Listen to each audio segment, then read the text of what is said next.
Here we have a problem asking us to find the volume of an object created when a base, a circular base of radius r, has parallel cross-sections coming out of the plane that are squares. So this might be a little hard to visualize, so we'll try to draw a diagram representing this object.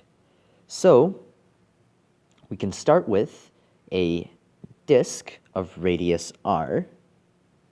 So the boundary of the disk is the circle modeled by the equation. Let's call this x squared plus y squared equals r squared, with our axis defined as such. So, parallel cross-sections perpendicular to the base are squares. So we can have some cross-sections perhaps parallel to the x-axis, perpendicular to the y-axis. So imagine squares coming out of this shape like this. So imagine squares protruding outwards like this, and you have squares like all along here. You have squares going all along here with the side of each length the same as the distance between the two edges of the circle. Now, one way of finding the volume of this is to integrate it with respect to y. Well, this is the same thing if you rotate it 90 degrees and integrate it with respect to x, but we're just going to integrate it with respect to y this time. So we have the circular disks, or the circular disk that is the base of radius r, and we have the parallel cross-sections going from negative r, y equals negative r, to y equals positive r.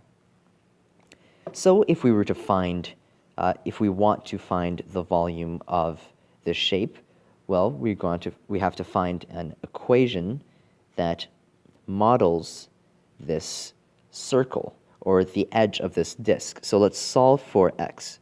So we know that x equals r squared minus y squared. And notice that this shape is it's symmetrical along the y-axis. So imagine if we cut this shape in half right along the y-axis, then it is symmetric. So all we have to do is find the result when you add up all these rectangles. So if instead of adding up the squares, you add up all these rectangles, then you can find the volume of that and multiply it by 2. So all we have to do is get the curve of the positive equation, or the positive part of this square root function. So x equals the positive square root of r squared minus y squared. So this x is the distance between the y-axis and the circle. So that is half of the side length. So if we were to find the area of the rectangle and we want to add together all those areas, then what we want to do is compute the integral. So the volume of that shape is the integral from negative r to positive r, and you want to add together all of these rectangles. So what we can do is we can have the base, which is our x, r squared minus y squared, so that's our base, times the height of the square, or the height of the rectangle, which is 2 times the length of this.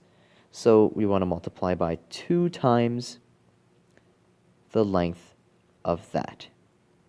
And we want to take this with respect to y. But hey, look at this again. Well, okay, so we're taking half of that, right? So if we take a look at this, we can notice that we actually don't even need to take half of it. We can take a quarter of it and multiply it by 4. So instead of doing that, we can go from 0 to r. If we go from 0 to r and then multiply it by 4, then we can get the same thing. So we'll take the integral from 0 to r. That's an r. Let me rewrite the r. Of 2 times, and when you multiply these two together, you get r squared minus y squared dy. So what you end up getting is 8 times the definite integral from 0 to r of r squared minus y squared dy. So if we compute that, then we will get, that's a constant, so we get r squared times y minus 1 over third y cubed, evaluated at r and 0. So if we plug in r, then we get 8 times r cubed minus 1/3 r cubed. And when we plug in 0, we just get 0. So what we get is 2/3 r cubed times 8, which is 16/3 r cubed. That is the volume of this object.